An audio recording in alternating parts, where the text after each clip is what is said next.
Orlando, anong nangyayari? Sa tingin ko, isa itong bitag sa atin. Huwag kang mag-alala dahil hindi ko hayaang maging sisidlang ka ng halimaw na yan. Hindi ako papayag na makuha mo si Andeng, kahit kapalit pa ang buhay ko. Isa kang kahihiyan sa pamilya natin. Matapang ka, pero hindi ka tatagal sa gagawin ko.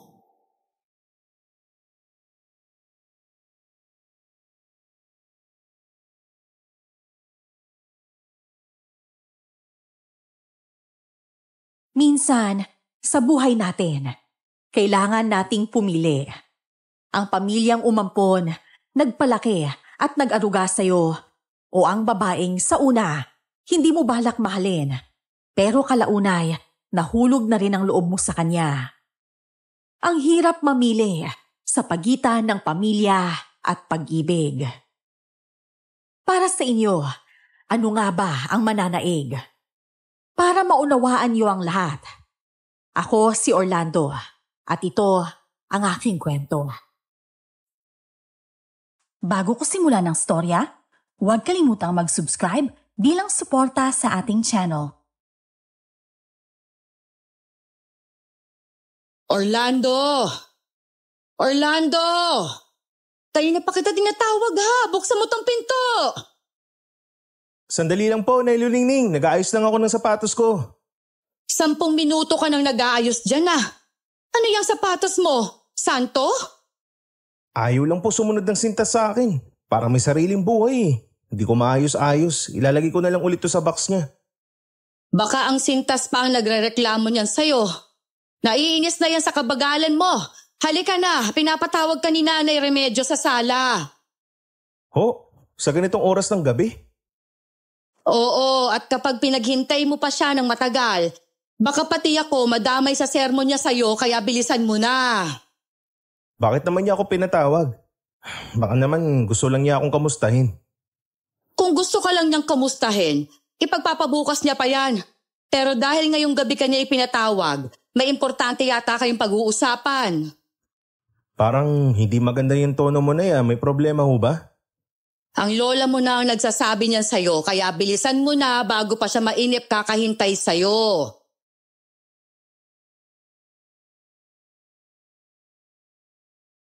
Ilang sandali pa, sabay na nga kaming pumunta ni Nanay Luningning sa sala kung saan naghihintay si Lola Remedyo sa amin. Kinakabahan ako, pero pilit kong kinakalma ang sarili ko. Pero wala sa sala si Lola at nasa kwarto na raw ito.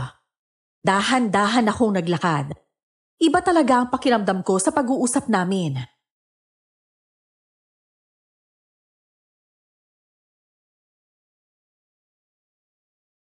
Orlando, pumasok ka na rito. Kanina ka pa hinihintay ng lola mo. At sana naman pakinggan mo siya ha. Wala akong balak ulitin ang bawat salita buong gabi anak.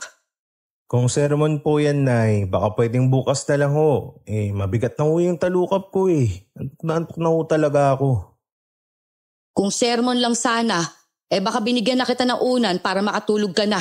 Pero iba ito anak, may mahalagang sasabihin ng lola mo sa'yo, kaya pumasok ka na. Magandang gabi po, Lola Remedios. Pinatawag niyo daw ho ako. Wala akong natatandaan na may kasalanan ho ako sa inyo, Lola. Orlando, maupo ka. At bago ka magbiro, tandaan mong bawat sasabihin ko ngayon ay mahalaga. Sige po, pero sana kasama sa mahalaga yung hindi ako uutusan na lang bigla. Hindi ito basta utos lang, Orlando. Ipaaalala lang namin ang misyon ng pamilya natin. Misyon? Lola Remedios, ang komplikado nga ng iutos niyo sa akin. Hindi ito normal na trabaho, anak. At lalong hindi mo ito pwedeng tanggihan.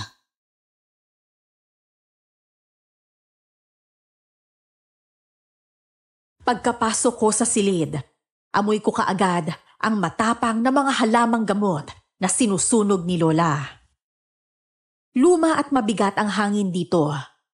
Tipong kahit bukas ang bintana, parang walang sariwang hangin na pumapasok.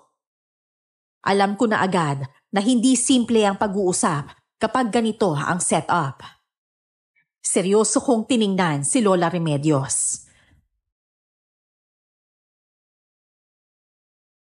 May napili na kami para sa misyon na gagawin mo, Orlando. Sabi ko nga po, gagawin ko na yung mission ko. Sige po, sino naman yung maswerteng napili nyo? Si Andeng, ang anak ng albularyo sa Karatig Baryo. Si Anding? Yung lagi may daladalang bayong ng dahon kahit sa fiesta? Oo, at siya rin ang babaeng walang bahid ng kasamaan sa kanyang kaluluwa. Babaeng malinis at may dangal. Siya ang kailangan ng pamilya natin, apo ko.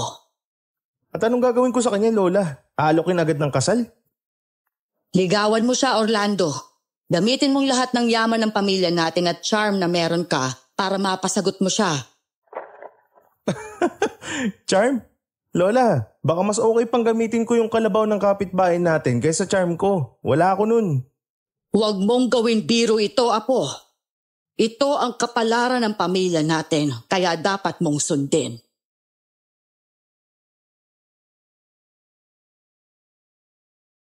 Si Andeng, ang babaeng minsang tumulong sa akin nung matapilok ako sa bundok. Hindi siya humingi ng anumang kapalit.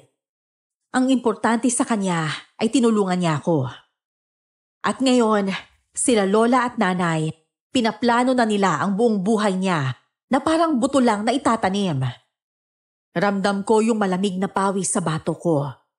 Hindi ko alam kung kabado ako sa utos o galit ako dahil sa tradisyon ng pamilya namin. Pero ang malinaw, wala akong boses dito. Sa totoo lang, hindi ko gusto ang plano nila.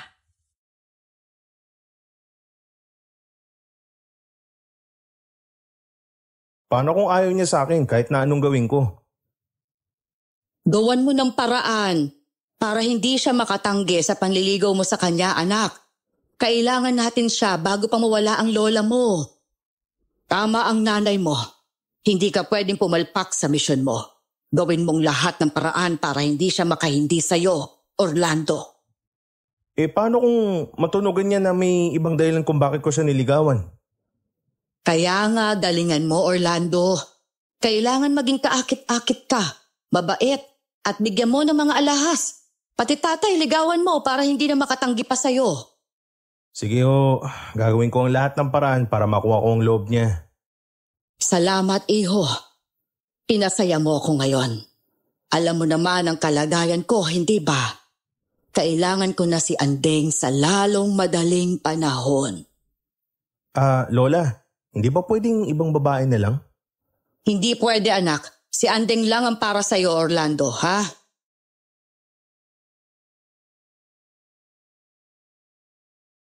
Habang tumatagal ang usapan, pakiramdam ko para akong pinitpit sa pagitan ng dalawang bato. Sa kaliwa, si Lola Remedios. Mahigpit at walang sinasanto kapag tradisyon na ang pinag-uusapan. Sa kanan, si Nanay Luningning. Mahal ako, pero mas mahal ang tradisyon ng pamilya. Nakakatawa, kasi kahit na gusto ko lang ng tahimik na buhay, bigla na lang akong naging bida sa kwentong hindi ko pinili. At ngayon, kailangan kong magpanggap na manliligaw. Kahit alam kong baka masira ang buhay ng taong lalapitan ko. Pero wala akong magawa dahil yun na ang nakatadhana para sa akin.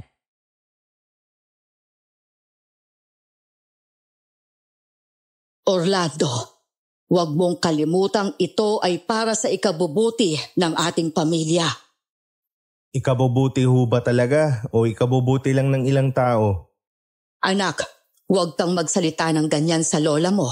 Hindi lahat ng bagay kailangan mong maintindihan agad. Pero Nay, buhay ng tao ang pinag-uusapan natin dito. Hindi ba sa paso na pwedeng palitan ng bago? Kaya nga ikaw ang gagawa nito. Dahil ikaw lang ang kayang gumawa ng misyon na ito. Ikaw lang ang nag-iisang anak ng nanay mo. Ikaw ang pag-asa ng lahi natin. Naiintindihan ko po, Lola, pero sana maging maayos ang lahat ng pinaplano natin. Alam kong magiging maayos din ang lahat, anak. Manalig ka lang. Sana pala, bato na lang ang liligawan ko. Hindi pa sasakit ang ulo ko.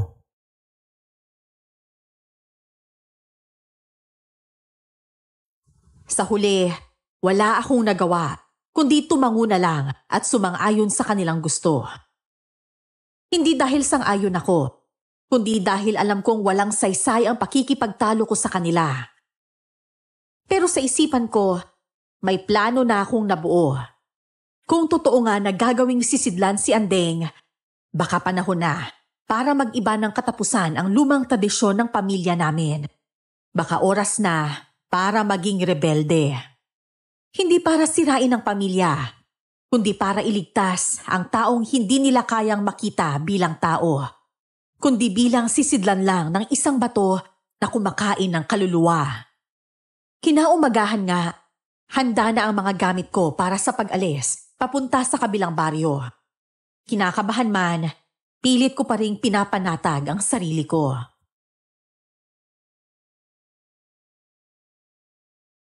Huwag mong kalimutang gamitin ang tamang salita sa kanila. Kapag naghinala sila, masasayang lahat ng paghahanda natin. Naiintindihan ko po, Lola, pero sana lang hindi ganito kabigat ang dala ko. Para kasing ayaw niyo na akong pabalikin dito eh. Ang bigat pala ng obligasyon ko sa batong yun. Tapon na lang kaya natin. Anak, huwag ka magbiro tungkol sa bato. Alam mong hindi biro ito sa pamilya natin. Tradisyon ito. At may dahilan kung bakit sinusunod natin yon mula pa sa mga ninuno natin. Eh kung mali yung dahilan, Nay, baka oras na para alamin kung tradisyon ba talaga o kasalanan ito na pinagpasapasahan ng panahon. Huwag mong isali ang kasalanan sa usapan.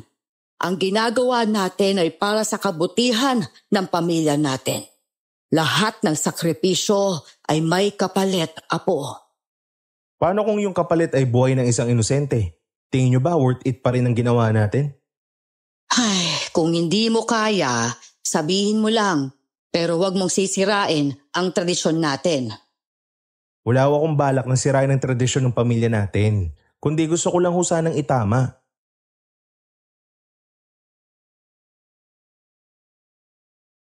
Sa totoo lang, kung may award sa pinakapilit ng ngiti sa umaga, panalo na ako.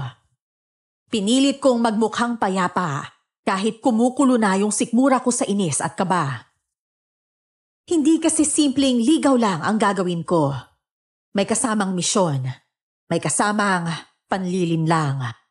At alam ko, sa oras na tumapak ako sa kabilang baryo, magsisimula na yung parte ng kwento kung saan mahirap nang umatras.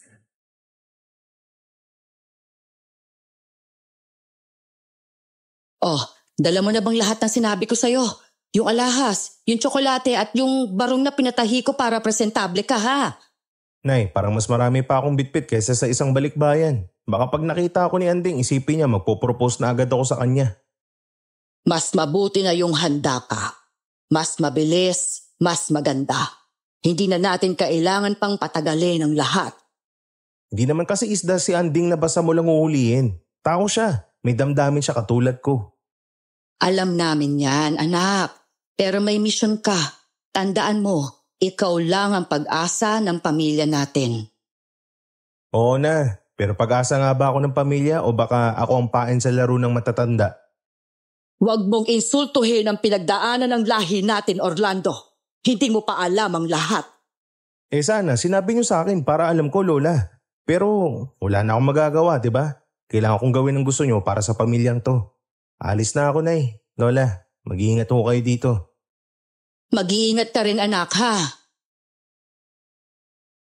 Habang umaandar ang jeep papunta sa kabilang baryo, hawak ko ang kahon ng alahas na parang bomba. Alam kong sa oras na buksan ko to sa harap ni Andeng, magsisimula na ang misyon ko. Pero may parte sa akin na umaasang baka hindi ko siya kailangang galawin. Baka may paraan para masira ang plano bago pa man ito magsimula. Makalipas ang ilang oras ng biyahe, nakarating na rin ako sa wakas. Ngayon nga, nasa harapan na ako ng bahay ni Andeng. Magkakilala na kami dati dahil siya ang tumulong sa akin sa bundok nang mapilayan ako. Nakita ko si Mang Ismael, ang tatay ni Andeng. Agad ko siyang nilapitan.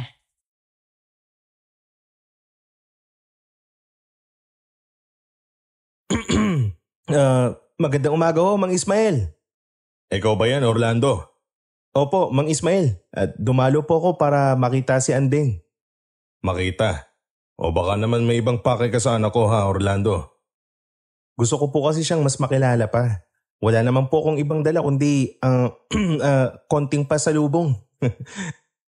Talaga bang pasalubong yan ha? Sa tingin ko kasi suhol yan. Kilala ang pamilya nyo sa inyong baryo. Tsaka ang mga mayayaman mahilig manuhol. Pasalubong po talaga to, Mang Ismael. Kung suhol po to, dapat po kayo muna ang una kong bigyan, tama? Magaling ka rin sumagot ha. Pero tandaan mo, anak ko si Andeng. Hindi siya nabibili ng ginto o ano pa mang material na bagay, iho. Alam ko naman ho yan. Tsaka po, hindi ginto ang puhunan ko kundi puso.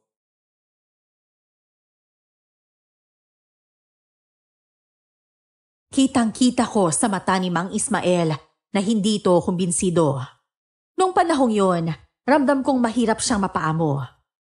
Tipong 3 taon kang mag-aalaga ng kalabaw bago mo makuha ang tiwala. At sa ayos niya, bigyan ko siya ng kahit na anong kayamanan, hindi pa rin siya matutuwa. Pero kailangan kong subukan ang kahit na anong paraan. Sigurado akong bawat galaw ko, alam kong babantayan niya ako na parang isang kriminal na bagong labas sa kulungan. Nakita ko si Andeng na papalapit sa amin.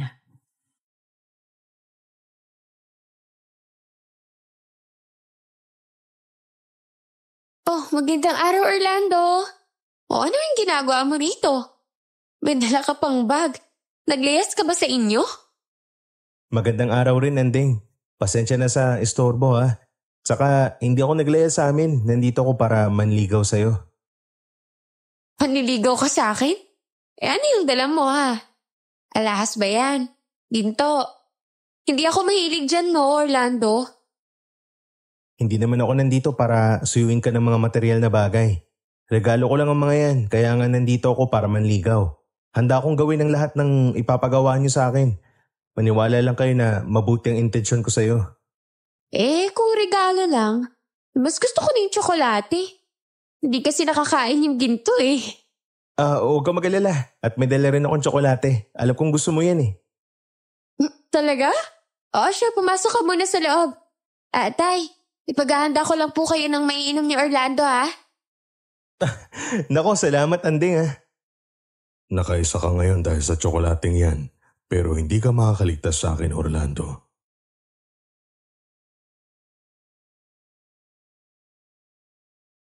Hindi ko alam kung pinaglalaruan niya lang ako o talagang wala siyang interes. Pero sa paraan ng tingin niya sa akin, malinaw na hindi siya basta-basta nahuhulog sa mga matatamis na salita at sa mga material na bagay. At doon ako humanga sa kanya. Kung ibang babae, baka kanina pa nakangiti dahil sa kahon ng alahas. Nang tingnan ko si Mang Ismael, kinabahan ako sa klase ng titig niya. Nagulat ako nang marinig ang mga uwak na nagliparan at dumapo sa punong kahoy malapit sa bahay nila.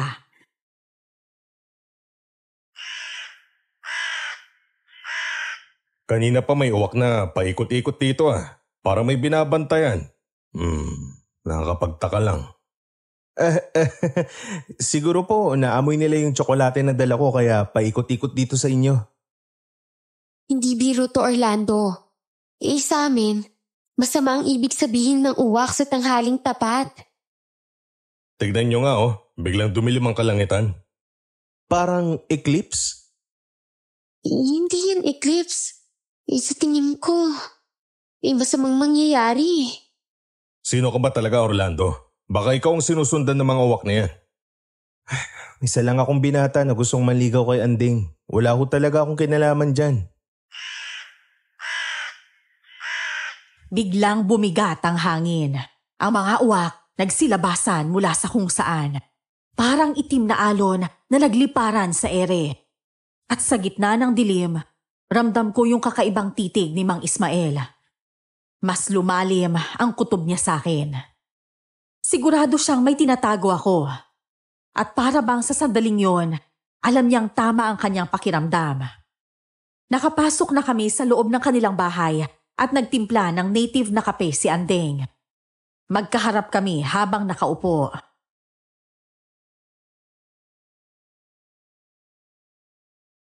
Hoy Orlando, sigurado ka bang wala kang tinatago sa amin ha?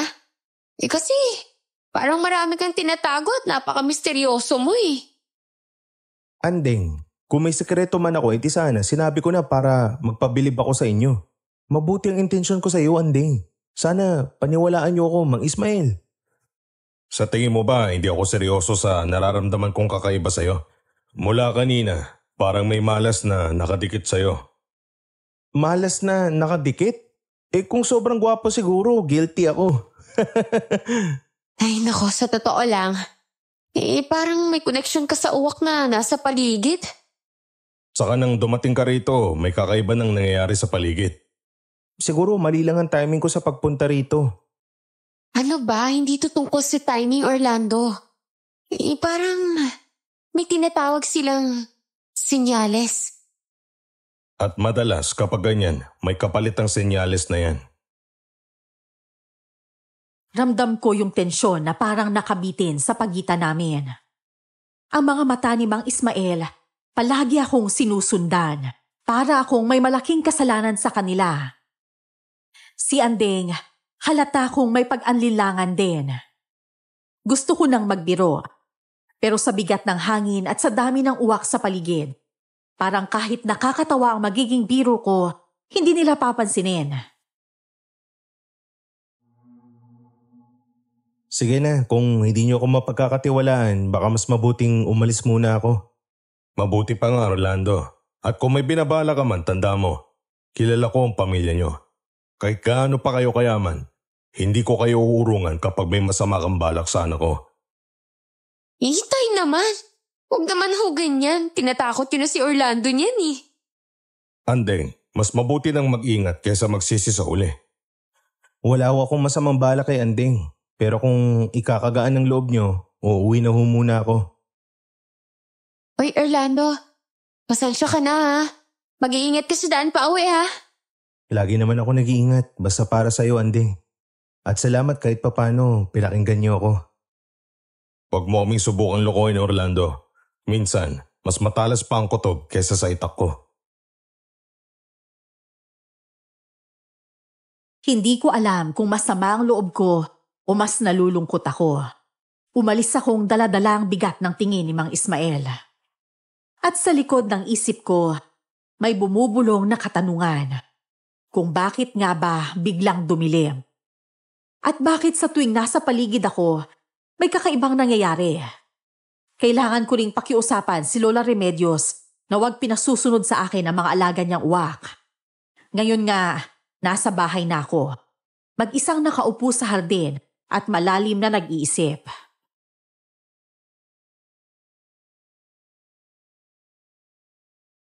Aba, nandito ka na pala, Orlando. May problema ka ba? Nakapangalumbaba ka, oh. Lolo Florentino, pakiramdam ko, malas-malas ko kasi lapitin ako ng problema eh. Alam mo, matagal ko nang gusto sabihin sa'yo to, iho.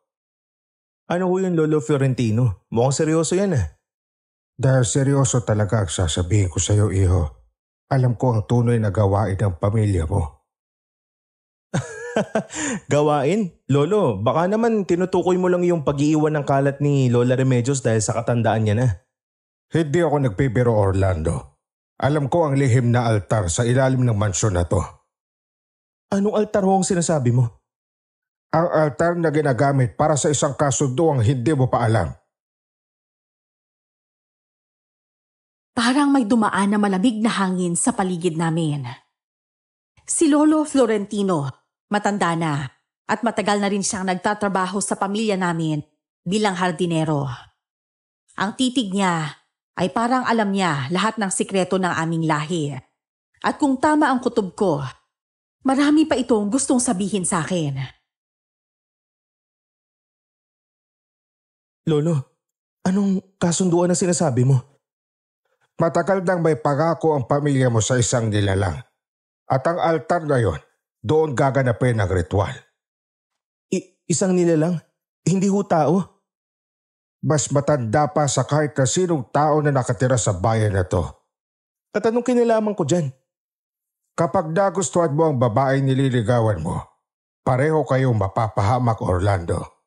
Kaya kung ako sa'yo, gawin mo lang kung ano ang pinapagawa sa'yo ng lola mo.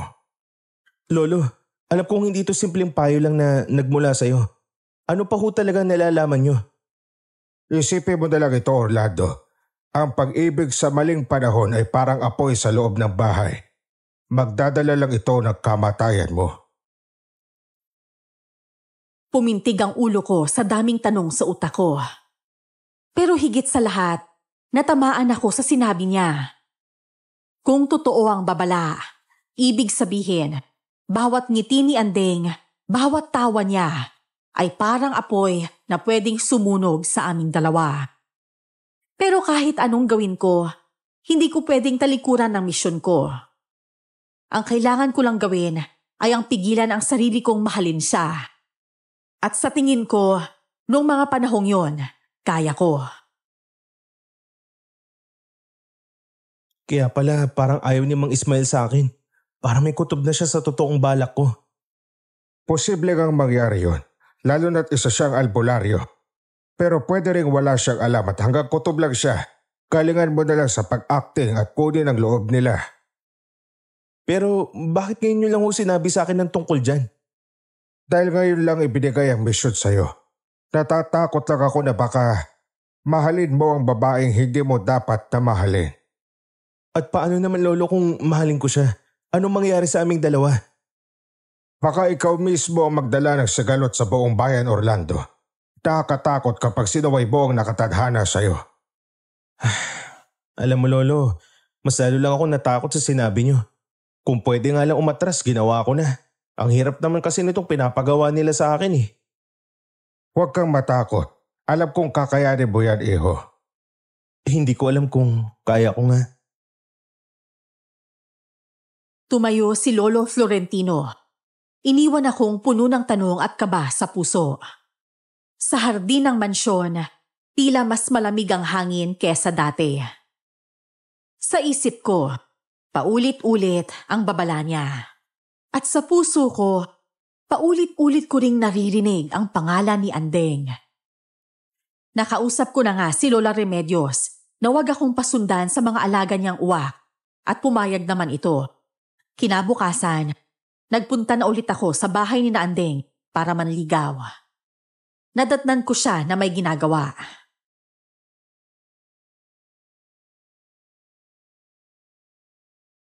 Uy, ano yung inaalagaan mo? Parang mukhang may emergency dito sa bakuran nyo ah.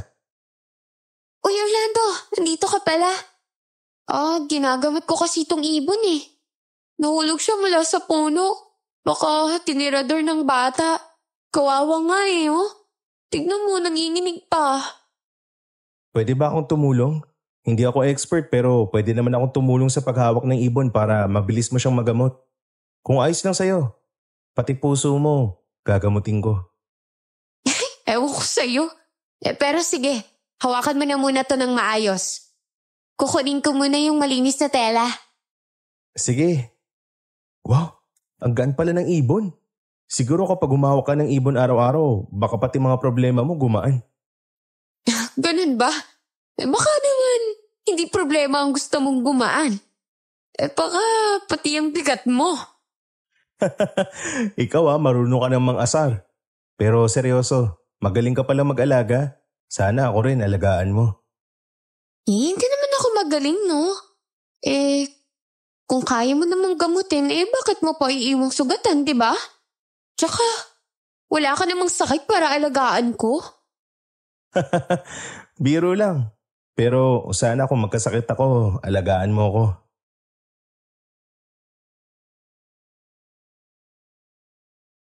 Habang hawak ko yung ibon, parang biglang lumiit ang mundo ko.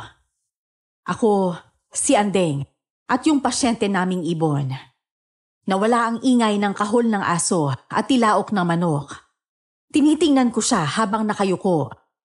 Maingat. Parang kahit hangin ay ayaw niyang makasakit sa ibon. Doon ko unang naramdaman na hindi lang pala siya basta magandang dalaga sa baryo. Siya yung tipong hindi mo gugustuhing mawala sa buhay mo.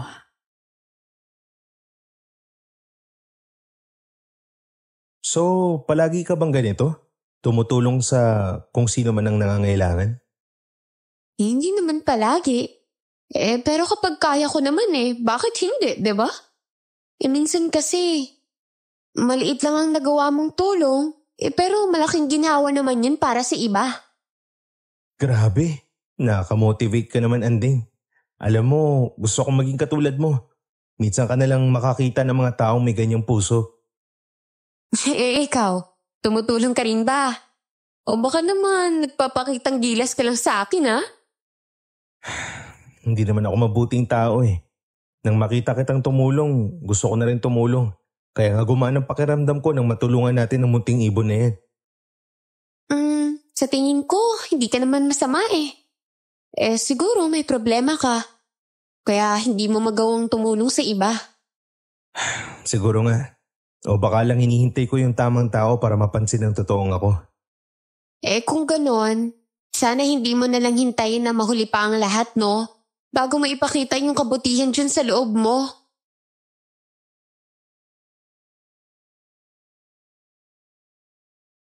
Sa mga salitang binitawan niya, biglang gumaan ang pakiramdam ko. Hindi ko alam kung ako lang ang nag-iisip, pero parang may ibig sabihin yung tono niya. Mas lalo tuloy akong na-curious sa kanya. Gusto kong magtanong ng mga personal, pero alam kong kailangan kong dahan-dahanin. Ayoko kasing masira agad ang tiwala na unti-unti kong binubuo.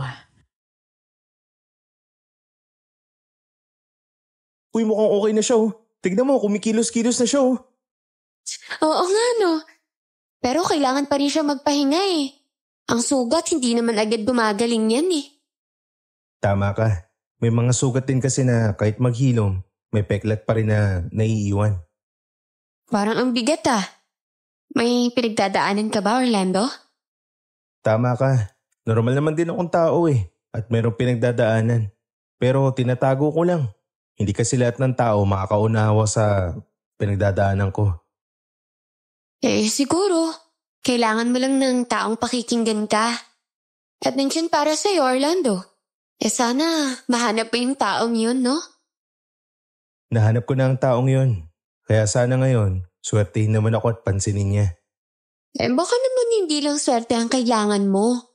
Baka lakas ng loob din. Yung tingin niya sa akin noon, hindi ko makalimutan. Para bang kaya niyang basahin lahat ng iniisip ko, pati yung mga tinatago kong takot. At habang lumalalim ang usapan namin, mas lalong bumibigat sa akin ang babala ni Lolo Florentino. Pero paano kung mali siya? Paano kung minsan mas mabuting suwayin ang tadhana kung masaya ka? Yun ang mga tanong sa isipan ko. Salamat sa oras mo, Anding. Kung hindi ako nagpunta rito, buong araw ko sanang iisipin ng mga walang kwentang bagay. Naku, walang anuman, no? At saka, minsan kailangan mo rin ng kausap para ma-realize na hindi pala ganun kabigat ang mundo. Pero minsan rin, kailangan mo mag-ingat kung sino ang pinapapasok mo sa mundo mo. Baka kasi mahirapan ka ng paalisin. Tama ka rin dyan. Pero paano mo naman kasi malalaman kung karapat-dapat ba sila? Kung di mo naman susubukan. May point ka din. Pero pag akong pumasok sa mundo nila ng labasan pa, panghabang buhay na sana. Hindi naman kasi perpekto lahat ng tao, no? Kaya dapat handa ka rin masugatan. Siguro nga. At kung masugatan man ako, sana katulad nitong ibon. May mag-aalaga sa akin hanggang sa gumaling ako. Kung gusto mo, pwede naman kitang alagaan Kaya huwag ka na mag-alala.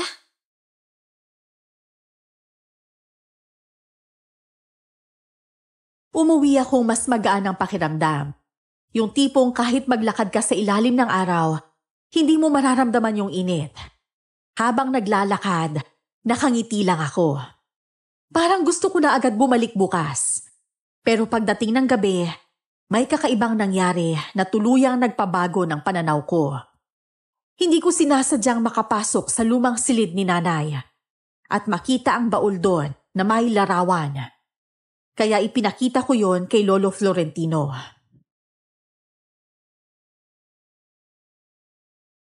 Kanina sa lumang silid ni Nanay Luningning tong baul. Binuksan ko na po, kaya pasensya na. Hindi ko napigilan ang curiosity ko eh. Anong nakita mo sa bowl na yan, iho? Larawan ng babae. Pero lolo, medyo kamukha ni Anding eh. Pero yung sa larawan, may pulang mata at pakpak. Iho, siya ang unang sisidlan ng bato ng Tiango. Mahigit 50 taon na nakalilipas. Sisidlan? Gusto mong sabihin siya ang... Hindi siya ordinaryong babae. At kung tama ang hinala ko, kailangan maging katulad ng babae yan ng bagong sisidlan. Lolo, ibig sabihin ba nito nasa panganib siya ngayon? Oo, at mas delikado ka kung mahuhulog ang loob mo sa kanya. Parang bumagsak ang mundo ko sa mga narinig ko. Kanina lang, iniisip kong baka mali si Lolo Florentino sa babala niya. Pero ngayon, mas lalo lang nagulo ang isip ko. Paano kung tama siya? Paano kung bawat ngiti ni Andeng ay isang bitag at ako na mismo ang tumatakbo papunta sa kanya? Lolo, kung sakaling totoo yung hinala mo, anong gagawin ko? Hindi naman ako pwedeng umiwas sa kanya, lalo na ngayon na kailangan kong kunin ang loob niya. Hindi mo kailangan magmadali, iho. Pero tandaan mo, ang puso, pag masyado mong hinayaan, mas mabilis pa sa utak magdesisyon. At minsan, yun ang nagdadala sa atin sa kapahamakan. Pero lolo, hindi ko maikakaila na mabait si Andeng. Wala naman ako nakikitang masama sa kanya. Kaya nga siya ang pinili, di ba? Bakit, iho? Tingin mo ba lahat ng babait ay walang tinatagong lihim? Kahit ang pinakamasarap na candy, may maraming asukal at yun ang sisira sa ngipin mo. So gusto mo bang sabihin masisira din ako kung mahuhulog ang loob ko sa kanya? Depende kung paano mo hahawakan ang sitwasyon. Ang problema sa iyo, iho, mabilis kang magtiwala sa tao, lalo na kung nakangiti sa iyo. Paano kung hindi ko siya bitawan? Kung pipiliin mo manatili, kailangan mo na maging handa sa lahat, pati sa posibilidad na siya ang maging dahilan ng huling tibok ng puso mo. Ang hirap naman yan, lolo, pero sige, tatandaan ko ang mga payo niyo sa akin. Salamat po. Mabuti naman kung ganon. Pero tandaan mo rin ang pinakamalakas na bitag ay yung hindi mo alam na bitag pala. Pagkatapos ng usapan namin ni Lolo Florentino, parang lumamig ang paligid kahit tanghali pa lang. Hindi ko alam kung sobrang bigat lang ng sinabi niya o talagang may malamig na hanging dumaan sa pagitan naming dalawa. Pero isang linggo rin akong naging tahimik. Pilit na iniiwasan ang pagkakataong makasama si Andeng ng matagal dahil sa dami ng iniisip ko. Hanggang sa dumating ang araw ng pista sa kabilang baryo. Isang okasyong magbibigay sa amin ng kasiyahan para pansamantala naming makalimutan ang mga problema. Binisita ko nga si Andeng sa bahay nila para ayaing magpunta sa sayawan. Nakita ko si Mang Ismael, kaya nilapitan ko ito.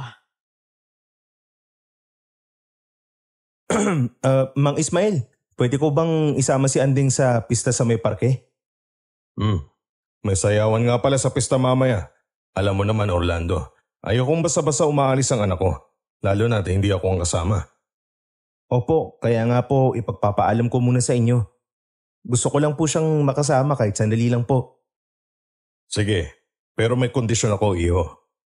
Ano po yung kondisyon nyo? Sibakin mo muna yung mga kahoy sa may likod. Pag natapos mo bago lumubog ang araw, pwede mong isama ang anak ko. Sige ho. Kaya ko yan ngayon tapusin. Di mas maganda. Mapapakita mo pa na hindi ka lang puro salita. Pwede ka na magsimula. Sige po, Mang Ismael. Basta sa pista isasama ko si Andeng sa sayawan, ha? Oo na. Basta ayusin mo lang ang trabaho mo, ha?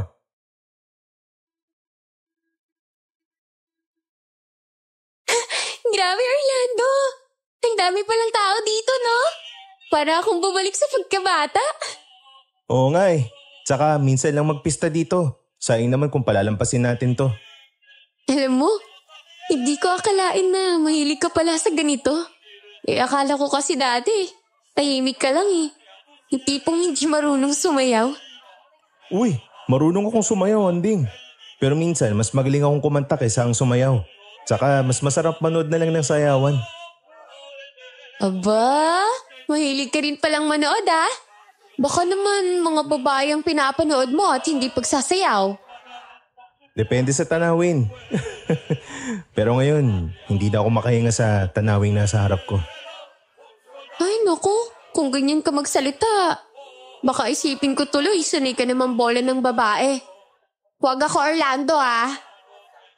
Hindi kita binobola, Anding. Totoong sinasabi ko sa'yo. Sige na nga. Pero huwag mo akong sanayin sa ganyan ha. Baka hanap-hanapin ko na yan eh. Tara na nga.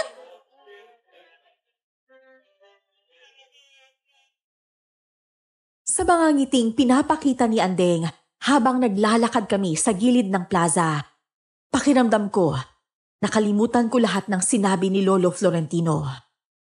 Wala na yung kaba. Wala na yung tanong kung ligtas ba siya o hindi. Ang meron lang ay yung simpleng saya na magkasama kaming dalawa.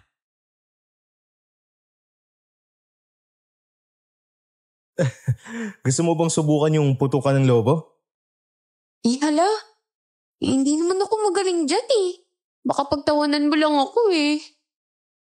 Di ako nalang magpapaputok para sa'yo. Kung manalo tayo, sa'yo yung premyo. Teka, bakit parang ako lang ang nakikinabang dito? Dapat tayong dalawa, no? Kasi ikaw naman talagang dahilan kung bakit ko gustong manalo. Para maibigay ko sa'yo yung premyo. Sige, excited na ako sa premyo. Yan ang gusto ko sa'yo. Kaya humanda ka na sa magiging premyo mo.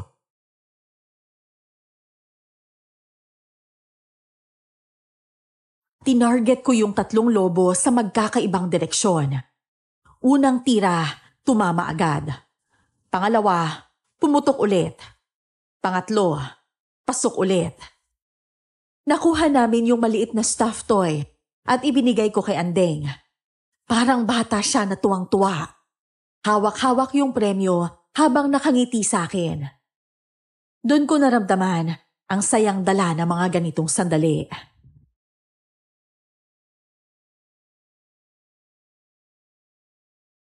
Uy, may sayawan banda dun oh. Tara, kahit isang kanta lang, sumayaw tayo. Orlando, hindi ako masyadong magaling sumayaw eh. Sa harap pa ng maraming tao. Hindi naman tayo para sa kanila sumasayaw eh. Pwede naman tayong sumayaw at isipin natin na tayong dalawa lang ang tao, di ba? Marunong ka pala mag-alibay ah. Parang wala akong lusot ah. Kasi ayokong palampasin ng pagkakataon na mas maging malapit tayong dalawa. Sige na nga. Pero huwag kang tatawa kapag natapilok ako ah. Pangako, hindi ako tatawa. Pero kung matapilok ka, sasaluin agad kita. Kung ganun. Tara na, sumayaw na tayo.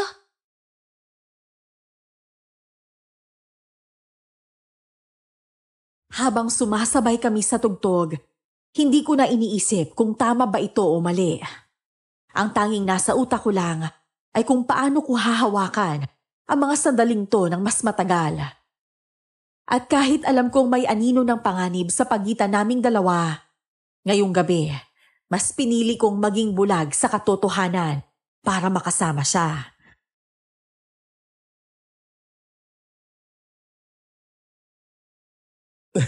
Ang galing mo palang sumayaw habang nakahawak ka sa kamay ko. Parang sanay na sanay ka na.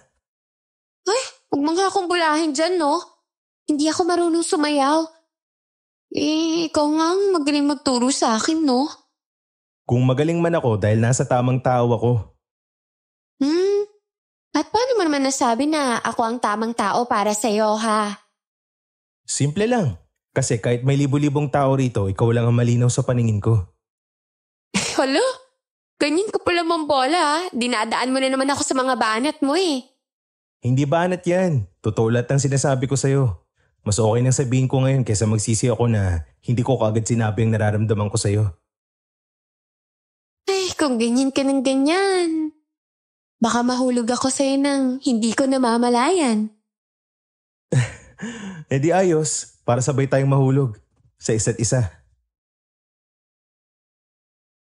Hindi ko alam kung sinasadya ba ni Andeng na gawing roller coaster ang bawat minuto kasama siya. Pero ang totoo, para akong lumulutang sa alapaap Noong mga panahong yon, lahat ng ingay sa paligid hindi ko na narinig. Ang liwanag ng buwan parang nakatutok lang sa kanya. At kahit alam kong bawat sandali ay pwede kaming mapahamak, wala na akong pakialam. Gusto ko lang na manatili rito kasama siya. Kahit saglit, gusto ko ring kalimutan kung sino ako at kung bakit ako nandito.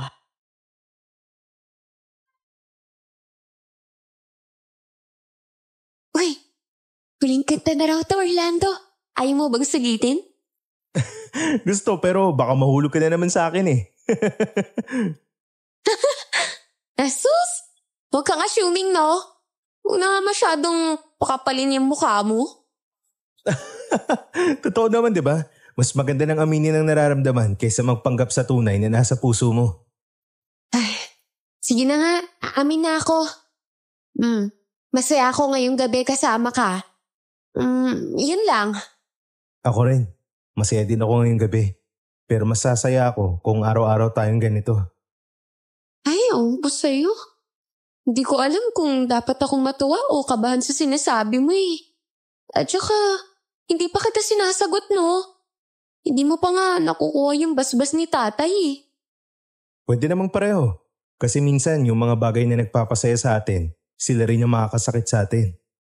Oh, at sila rin yung dapat na ipaglaban natin, no? Tama ka dyan. Kaya sige, sulitin na natin ang huling tugtog.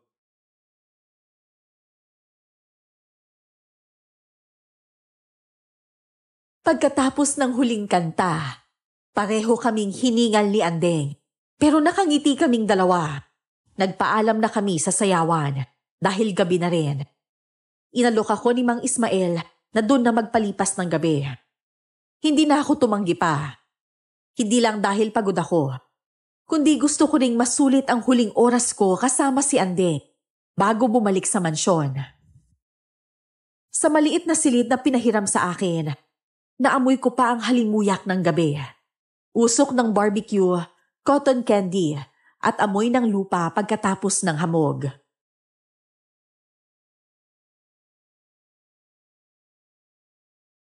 Andeng, bukas maaga akong alis. Baka hindi mo na ako abutan kapag nagising ka. Oh, bakit ang aga mo namang umalis? Hindi ka pa pwedeng magstay kahit hanggang tanghali man lang? May mga bagay lang akong kailangan ayusin. Pero babalik din naman ako kapag naayos ko na ang lahat. Diligawan pa kita at ang tatay mo. Babalik ka talaga. Baka naman puro salita ka lang dyan, ah. Oo, promise. Kahit habulin pa ako ng buong barangay, babalik talaga ako. Huwag naman buong barangay. Pero sige, tatandaan ko yan at aasahan kita, ha? Palagi mo rin yakapin tong stuffed toy na binigay ko sa'yo. Kahit wala ako sa tabi mo, parang kasama mo pa rin ako. Ano yan? May kaluluwa ka dito sa laruang to? Wala naman pero nandyan ang alaala ko sa laruang yan. Basta bagay. Basta mag-iingat ka bukas, ha?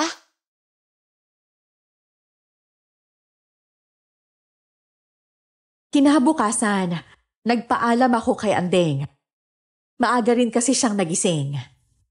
Ayokong ipahalata, pero mabigat ang bawat hakbang ko papalayo sa bahay ni Mang Ismael.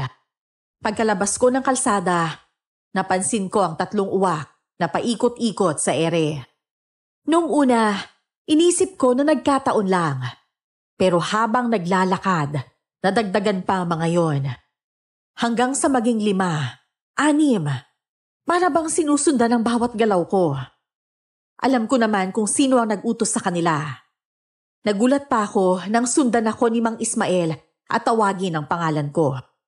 Napahinto ako sabay lingon sa kanya.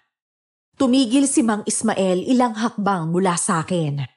Kita ko sa mukha niya na may gusto siyang sabihin.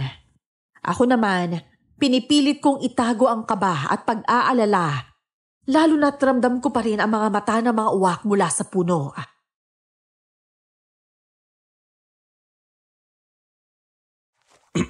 Orlando, teka lang. May kailangan tayong pag-usapan bago ka tuluyang umalis. Gusto ko lang linawin ang lahat sa'yo. Ano ho yan, Mang Ismael? May ginawa ho ba akong mali kagabi? Kung meron man ho, sabihin nyo lang at ayusin ko ho agad. Hindi. Wala ka namang ginawang mali eh. Pero may nararamdaman akong kakaiba sa'yo. Lalo na sa paraan ng tingin mo kay Andeng. At bilang ama, gusto kong malinawan. Kung tungkol po sa anak niyo, oo, may gusto ko kay Andeng. Kaya nga po gusto ko siyang ligawan eh. Hindi ko po tinatago nararamdaman ko para sa kanya.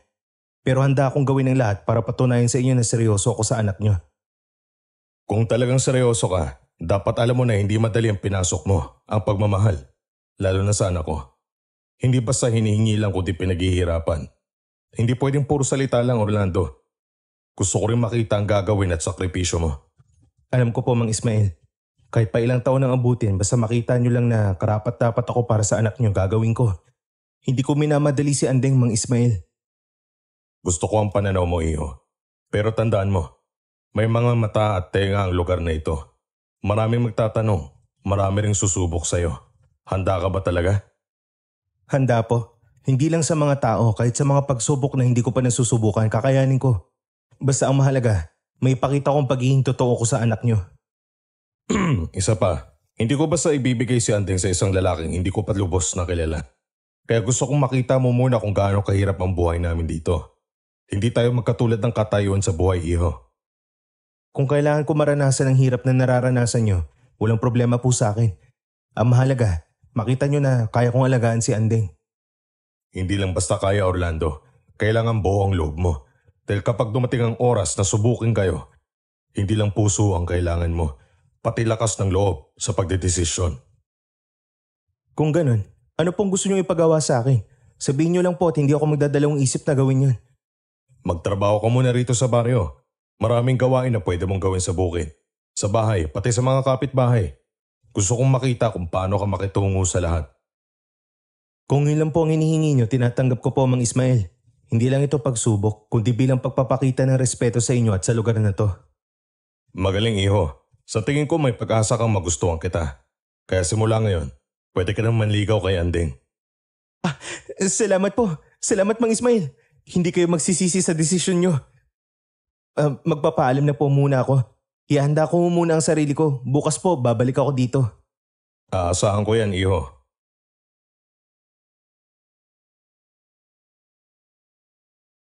Habang naglalakad ako palayo, ramdam ko ang gaan sa dibdib ko. Kahit alam kong hindi madali para sa akin sa mga susunod na araw.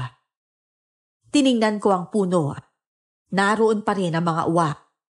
Pero para bang masaya din sila kasama ako. Pagbalik ko sa mansyon, malamig at tahimik ang buong paligid. Kinabahan tuloy ako at baka may nangyari kina lola at nanay. Dumiretso ako sa likod bahay at doon ko nakita si lola. Nakahinga ako ng maluwag. Ngunit hindi ko inaasahan ang makikita ko. Nakatayo siya sa gitna ng bilog na kulay itim. May 3 itim na kandilang nakasindi. At sa gitna, may mangkok na puno ng dugo ng hayop. Hawak niya ang isang baso. Kulay itim din yon. Kumikislap na parang may apoy sa loob. Sa gilid, may basag na palayok na parang galing sa hukay. Sa bawat bigkas niya nang hindi ko maintindihang salita, mas lumalakas ang hangin at mas bumibigat ang pakiramdam ko. Kaya naman, unti-unti akong naglakad sa kanya papalapit. Lola, ano yung ginagawa niyo, ha? Huwag kang lalapit, Orlando. Hindi ka pa handang makita ang lahat ng ito. Handa man ako hindi, nandito na ako eh. Anong bato yan? Ito ang bato ng tiyan mo. Taglay nitong kapangyarihang hindi mo pa kayang makontrol sa ngayon. Kapangyarihan? Para saan? Akala ko ba para sa pamilya natin ang ginagawa mo? Oo, ito'y para sa pamilya natin. Proteksyon ng ating lahi o sa pagwasak ng kalaban. Depende sa paggamit ng batong ito. At kanino niyo ho balak ipagamit? Sa taong may lakas ng loob na harapin ang sarili niyang kahinaan, alam kong ilang sandali na lang magiging sisidlan na rin si Ande. Oo nga pala. Nakalimutan kong kailangan niyo si Andeng para sa ritual na to. Tama ka, Apo. At alam mo bang Kamalasan ang dala mo. Baka ikaw mismo ang lumamon sa kanya. Hindi ho yun mangyayari, Lola. Habang tinitingnan ko ang bato, ramdam ko ang kakaibang init na parang dumadaloy sa hangin. May kung anong boses na bumubulong sa gilid ng pandinig ko, pero hindi ko maintindihan. Isa lang ang malinaw, ito na ang simula ng laban. Hindi sa labas magsisimula, kundi dito mismo, sa loob ng pamilyang kinabibilangan ko. Lola, hindi nyo ba naiisip na baka masira yung lahat dahil sa ginagawa nyo? Hindi lahat ng nakasanayan pwedeng ipagpatuloy.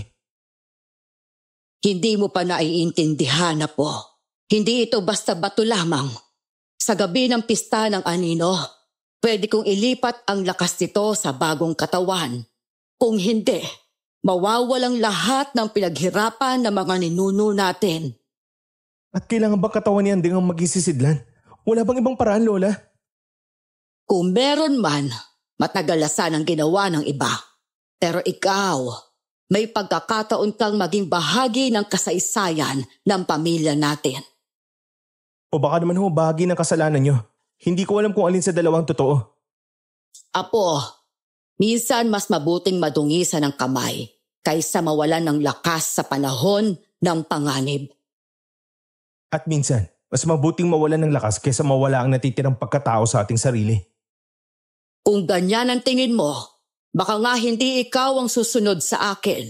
Pero tandaan mo, hindi lahat ng laban napapanalunan ng may malinis na konsensya, Apo. At hindi lahat ng laban kailangan ng dugong may halong kasinungalingan, Lola Remedios.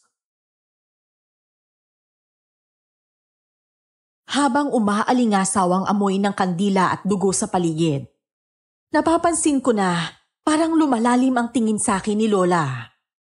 Yung tipong parang tinitimbang kung kaya ko bang magbitaw ng isang bagay na hindi na maibabalik.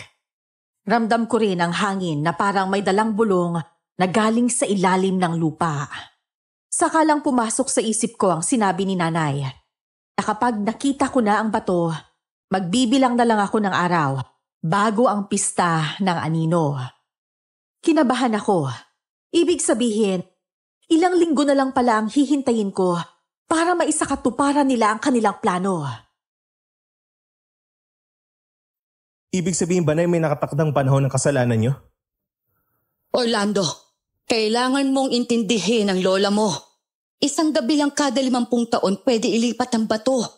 Kapag lumagpas, maghihintay na naman ng 50 taon.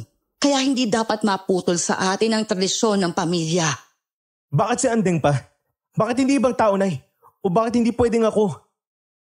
Anak, huwag mo sanang gawin ito sa amin. Kung hindi natin gagawin ang tradisyon, baka tayong sunod na lamunin ng mga nilalang na hinahabol ang lahi natin mula pa noon. Alam ko ang misyon ko, Nay. Pero hindi ko maintindihan. Bakit kailangan pa natin gumamit ng mga inosenteng tao? Dahil siya ang babaeng malinis ang puso na kailangan sa ritual. Noon pa lang alam mo na yan, anak. Kaya dapat mo na siyang dalhin dito sa mansyon natin. Liligawan para ipahamak? Parang nilagyan mo ng lason yung asukal at ipapainom mo sa akin. Kung ayaw mo siyang masaktan, mas mabuti pang bilisan mo na ang panliligaw sa kanya at dalhin mo na siya dito. O baka tungkol lang to sa sinong makikinabang at sinong mabibiktima? Tama ho ba, Nay? Orlando, hindi ito simpleng usapan ng tama o mali. Ito ay tungkol sa sino ang mabubuhay at sino ang mawawala. Sa tono ng boses ni Nanay, alam kong wala na akong aasahang pagbabago sa isip niya. Ang masakit, siya ang tanging taong itinuring kong nanay. Pero ngayon, parang isa na lang siyang tauhan sa mas malaking laro na gusto kong iwanan. Hindi ko alam kung mas mabigat ang galit ko o ang lungkot ko. Pero malinaw sa akin na kailangan kong gumawa ng paraan para mailayo si Andeng bago pa man dumating ang gabi ng pista ng anino. Kaya kinabukasan, agad ako nagpunta sa kanila. Nakita ko siyang nagkakape, kaya agad ko siyang nilapitan.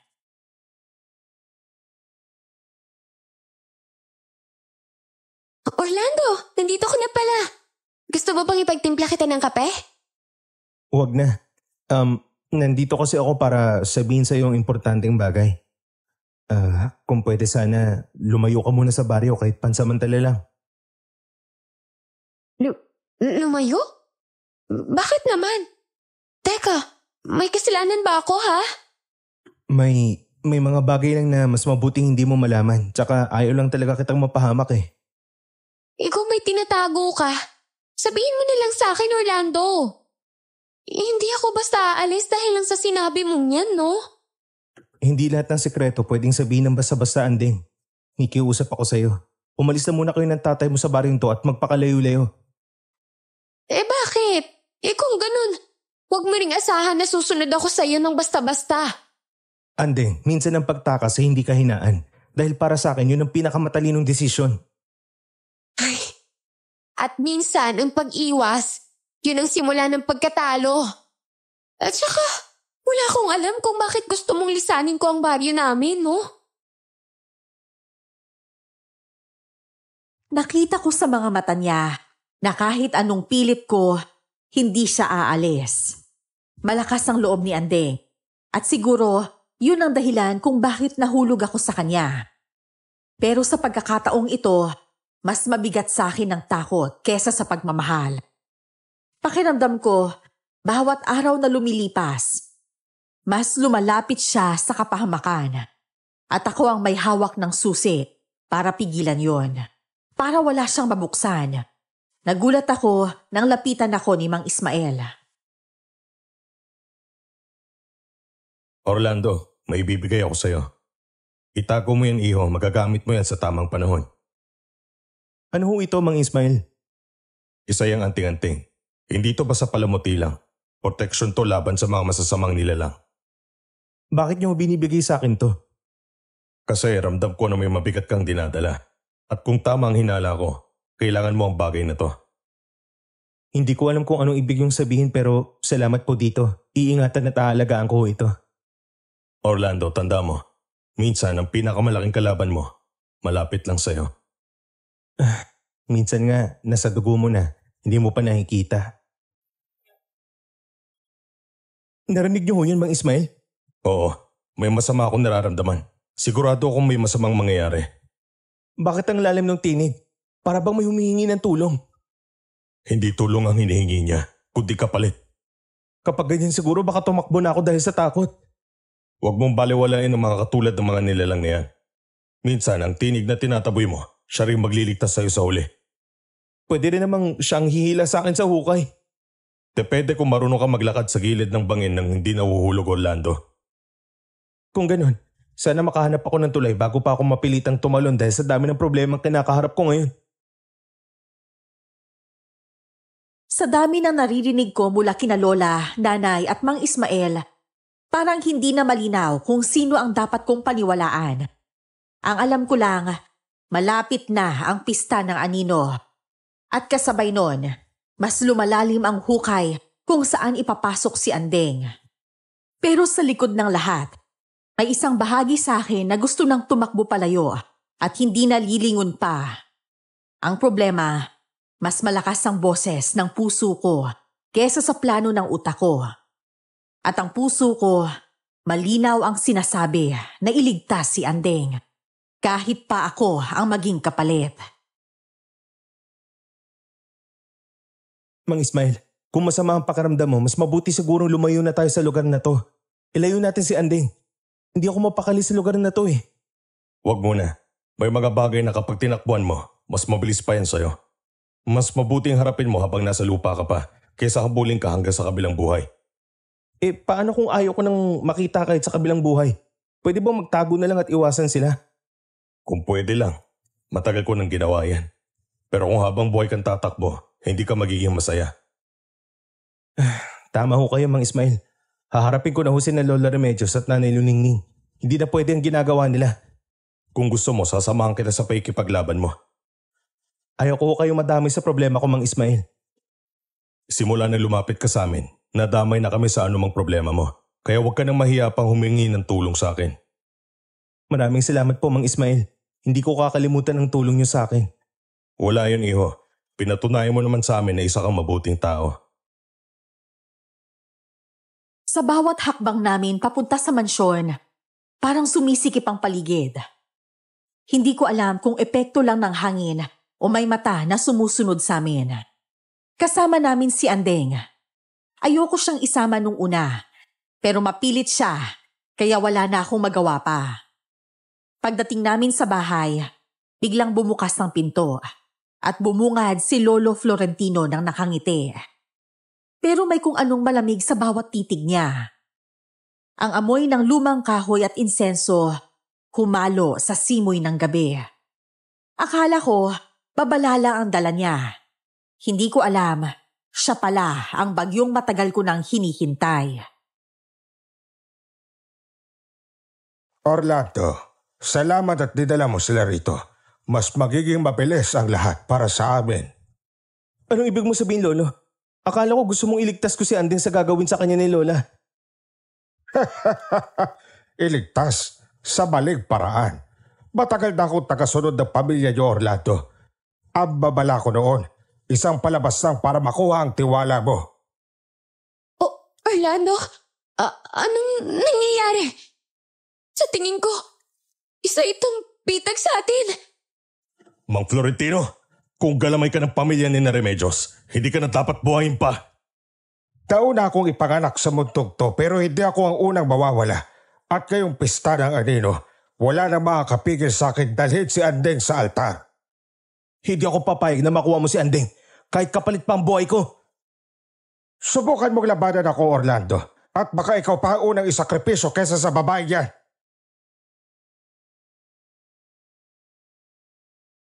Galit na galit ako, hanggang sa sumapit na nga ang pista ng anino. Unti-unting nagbago ang paligid ng mansyon. Ang mga tao sa baryo nakapila sa labas. Walang buhay ang kanilang mga mata. Parang mga puppet na hinihila ng hangin. Doon ko lang napagtanto na nahipnotismo na sila ng bato. Sa gitna ng sigawan at kulog, pilit kong hinila si Andeng papalayo. Pero lumapit si Lolo Florentino. Mabilis ang galaw niya. At ngayon, nasaan yung aswang na siya?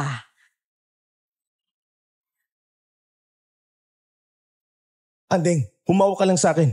Huwag mong bibitawan ang kamay ko. Sabay tayong tatakbo sa pagbilang ko ng 3.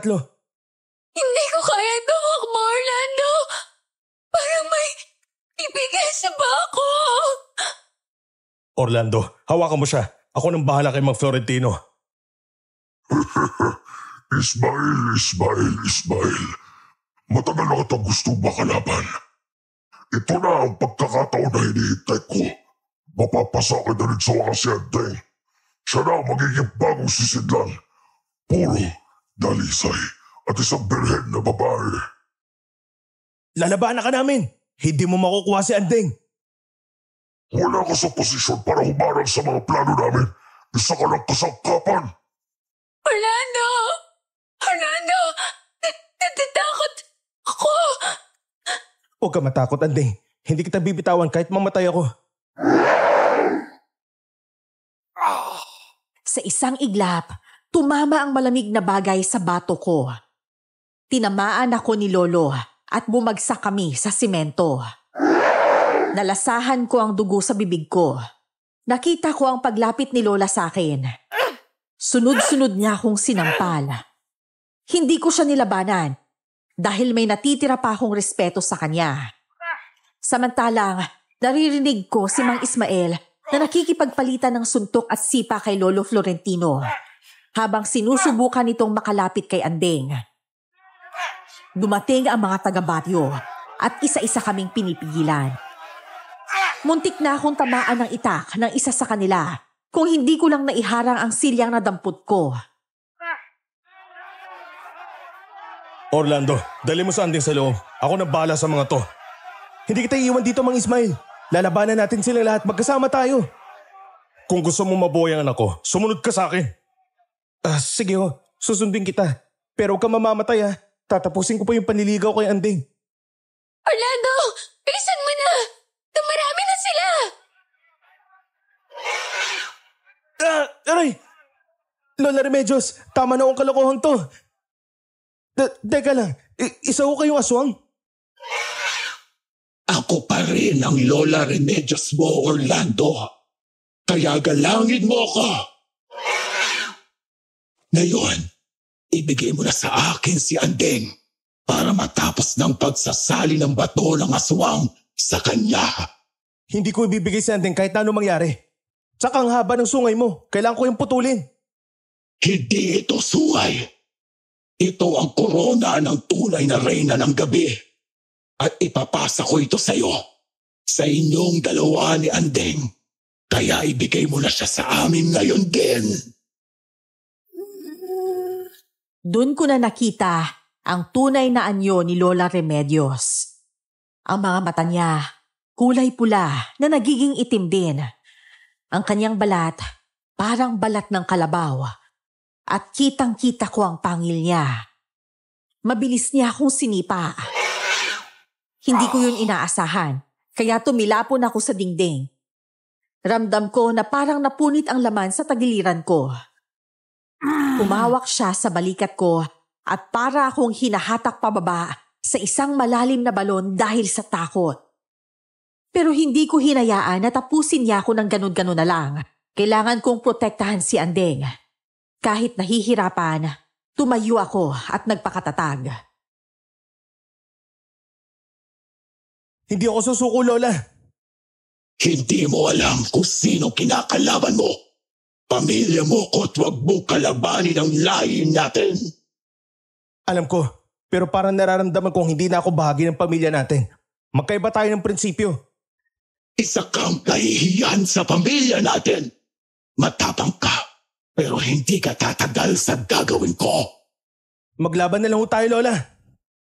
Sige, at sisiguraduhin kong wala nang matitirang buto sa katawan mo. At mapapasa akin din si Andeng. Orlando! Mag-ingat ka! Huwag kang mag-alala dahil hindi ko hayaang maging sisidlang ka ng halimaw na yan. Ha! Naglaban kaming dalawa ni Lola Remedios. Talagang malakas siya. Hindi ko inaasahan ang bawat atake niya sa akin. Ang huli kong natandaan bago bumagsak ay ang init ng dugo na dumaloy sa pisngi ko at narinig ko ang malakas na halakhak ni Lola. Sa gilid ng paningin ko, nakita kong hinila si Andeng papasok sa ilalim ng mansyon. Doon sa altar na hindi ko pa nakikita. Si Mang Ismael, sugatan, pero nakikipaglaban pa rin kay Nanay Luningning sa may hagdan. Habang ako, pilit na gumagapang para habulin si Andeng. Nang gabing yon, walang kasiguraduhan kung sino ang mabubuhay sa pista ng anino. Hindi ko hahayaang siya ang maging sisidla ng aswang. Sandali akong nawalan ng malay. Nagising ako dahil sa tapik ni Mang Ismael sa akin. Nakita kong wala ng tao. Sinabi niya sa akin na dinala na sa altar si Andeng. Mabilis pa sa kidlat kaming pumunta doon. Pagdating namin sa ilalim ng mansyon, nakita ko si Lola na naghahanda na sa pagsasalin, kaya mabilis ko itong pinigilan. Lola, bakit mo ginagawa to? Hindi ba dapat ikaw ang nagpoprotekta sa pamilya natin? Alam ko ang plano mo tungkol sa pagsasali ng bato pero hindi ko alam na ganito pala kasama ang gagawin nyo. Akala ko, simpleng bato lang ng pamilya yun. Protektahan? Orlando, hindi ka talaga bahagi ng pamilya namin. At oras na para malaman mo kung sino ka talaga. Anong ibig mo sabihin, Lola Remedios? Tama ang narinig mo doon tungkol sa'yo. Na isa kang ampon. Anak ka ng unang sisidlan ng bato ng tiyango. Ang babae sa lumang larawang na nakita mo sa lumang silid ni Luningning. Ano? Paano nangyari yun? Kinuha kita para maging kasangkapan ko. Tsaka alam mo bang ako mismong pumatay sa mga magulang mo? Ang dugo mo'y pinaghalo ng tao at tiyango. Kaya ikaw ang reserbang sisidlan. kung pumalpak ang paglipat kay Andeng ng bato ng aswang. Kung ganun, hindi na ako magdadalawang isip na patayin kayo. Hindi pala kita totoong pamilya. Ipaghihiganti ko ang mga magulang ko. Maghihiganti ka? Dapat kang magpasalamat sa amin ni Lulingning dahil sa amin nabuhay ka ng mas matagal kaysa sa dapat. Magpasalamat? Hindi mo ko itinuring na pamilya mo. Ikaw na mismo ang nagsabi na ginamit mo lang ako. Kaya humanda ka na at papatayin kitang halimaw ka. Para akong binuhusan ng kumukulong tubig sa sinabi niya. Lahat ng alaala ko, mula sa mga piraso ng kwento tungkol sa pagkabata ko, hanggang sa mga gabing nag-iisa ako sa kwarto, biglang nag-iba ng kulay. Ang babaeng pinaniniwalaan kong haligi ng pamilya, siya palang pumatay sa mga magulang ko. Hindi na lang ito laban para iligtas si Andeng. Laban na rin ito para sa mga magulang kong hindi ko man lang nakilala dahil sa kasakiman nila. Hindi ako papayag na magpatuloy ang kasakiman mo, Lola. Kung kaya mo akong talunin, edi subukan mo. Florentino, huwag mo nga hayaang makawala ang babae yan. Kailangan natin siya. Lulingning, patayin mo na ang walang silbing albularyo na yan. Hindi ako susuko at natatakot sa anyo mong aswang, Lola Remedios. Wala kang laban sa akin, Orlando. Alam mo yan. Kaya kung ako sa'yo, sumuko ka na. Hindi mo ba nakikita si Ismael? Nanghihina na. Para masaya. Sabay ko kayong papatayin dalawa. Hindi na naman kita kailangan dahil hawak na namin si Andeng. Mas pipiliin ko mamatay na lumalaban kaysa mabuhay na alipin mo. Pero wala sa bokabularyo ko ang salitang sumuko. Sige, at bibigyan kita ng rason para pagsisihan ang desisyon mo. Hindi ko pagsisisihan ang pagpatay sa isang aswang na kagaya mo. Kung ganon, tignan natin kung hanggang saan tatagal ang tapang mo.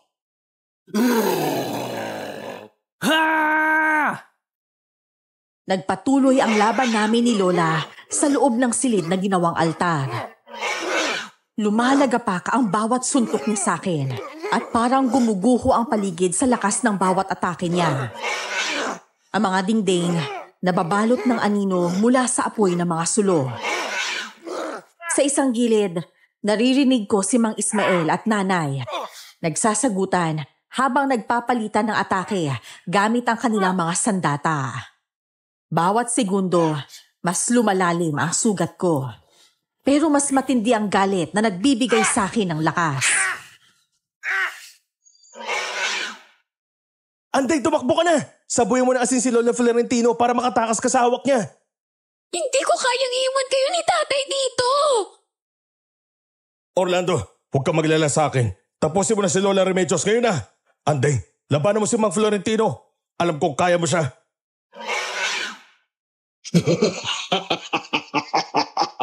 Hindi mo ko matatalo.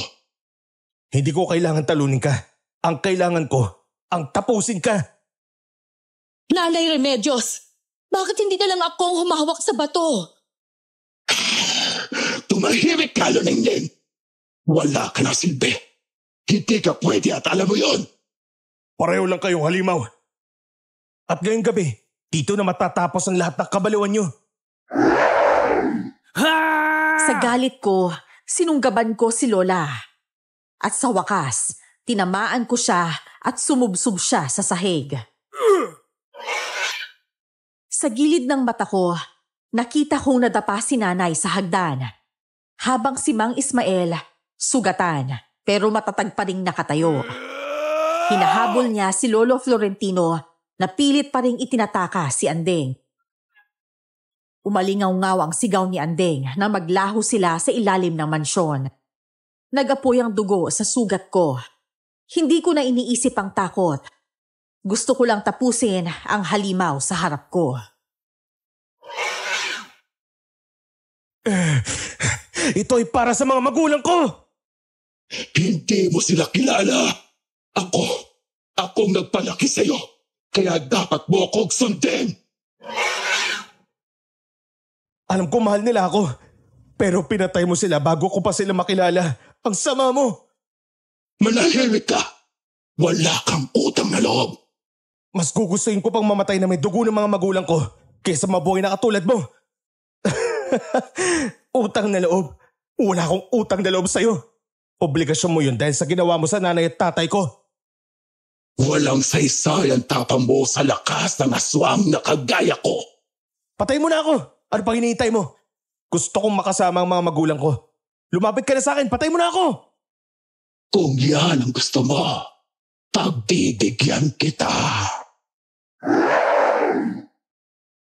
Pero hindi ako magpapatalo sa kanya. Sinabi ko lang yon para lapitan niya ako.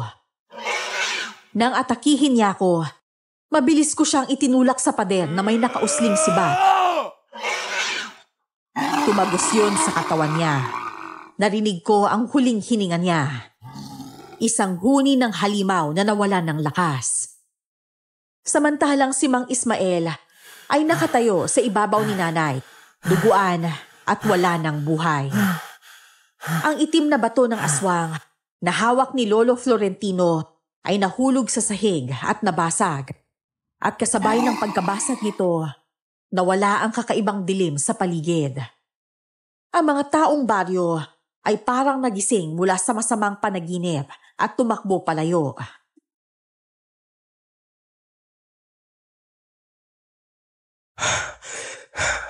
Tapos na Mang Ismael. Wala na rin sa wakas sa mga halimaw. Oo, tapos na. Dahil may kabayaran ang lahat ng kasamaan sa mundo. Orlando! Buhay ka! Salamat sa Diyos! Hindi ako mamamatay, Andeng. Gusto pa kitang makasama sa habang buhay. Akala ko, mawawala ka na sa akin eh. Salamat sa Diyos at ligtas tayong lahat. Kung hindi dahil sa dugo mong may lahing tiyango, hindi ka tatagal sa laban yun ni Lola Remedios. Siguro nga. Pero ayokong isipin na yun lang ang dahilan. Ang mahalaga, hindi ako halimaw. Teka, ano bang ibig mong sabihin? Ang ibig kong sabihin, mas matindi pa rin ang tibok ng puso ko para sa'yo. Kesa sa dugo ng halimaw na nananalaytay sa bawat himaymay ng ugat ko. Lumabas kami ng mansyon habang naglalaho ang usok sa paligid. Ang katahimikan ng gabi ay tila ba humihinga kasama namin. Ang lahat ng ito nagsimula sa isang tinig ng uwak na parang babae at nagtapos sa pagbagsak ng mga halimaw na matagal nang humahawak sa bayan. Sa puso ko, dala ko pa rin ang bigat ng revelasyong anak ako ng unang sisidlan. Pero higit sa lahat, dala ko rin ang paniniwalang may hangganan ang dilim. At minsan, ang mismong dugo na minamaliit mo, siya ring tatapos sa sumpa. Pagkalabas namin, halos sabay na bumagsak ang buong altar. Ang liwanag mula sa loob ng mansyon, unti-unting naglaho, kasabay ng sumpang matagal nang nakagapo sa pamilya. Huminga ako ng malalim. Malinis na hangin. Walang halimuyak ng dugo o abo ng kasamaan. Nasa tabi ko sina Andeng at Mang Ismael. At sa unang pagkakataon, wala na akong takot na nararamdaman.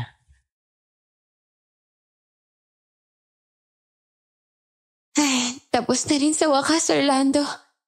Wala na nga habol sa atin. Oo, tapos na ang kasamaan nila. At mas gugustuhin kong makulong sa isang simpleng kubo kasama ka kaysa mabuhay ulit sa mansyon na yun. Patawarin niyo sana ako. Ang totoo kasi, kaya kita niligawan para tuparin ang misyon ko sa pamilya namin. Teka, ibig sabihin ba, hindi mo ako mahal? Gusto kita at mahal din kita, Anding. Kaya nga ipinaglabang kita sa kanila at tama ang ginawa ko. Kaya naman hinihingi ko ulit ang basbas niyo para maligawan kita ulit. Yan ang gusto kong marinig sa'yo. Ang kasamaan, walang puwang sa puso ng taong marunong magmahal. Kaya binabasbasan kita, Orlando. Salamat, Mang Ismael. Andeng, pinapatawad mo na ba ako? Ha? Siyempre naman. Hindi mo naman ako ipapahamak eh. Nako, Kung hindi ko lang nakikita ang pagmamahalan niyo sa isa't isa, baka hindi ako pumayag na magkatuluyan kayong dalawa. Sa susunod na piyesta na lang ha. Walang anino. Sasayaw pa rin tayong dalawa sa ilalim ng buwan. Sasayaw tayo hanggang sa huling tugtog. Hindi ka pwedeng magreklamo, ha? Hindi ako magrereklamo. Pangako ko yan sa'yo.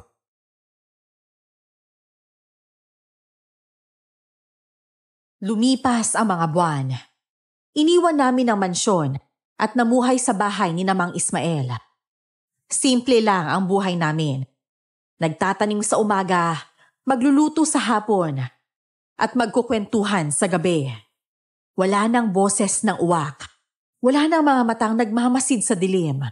Sa wakas, natutunan kong ang tunay na lakas hindi galing sa bato o anting-anting, kundi sa pusong marunong magmahal at magpatawad. At sa tabi ko, si Andeng, hindi bilang sisidlan ng kasamaan, kundi bilang babaeng mamahalin ko habang buhay.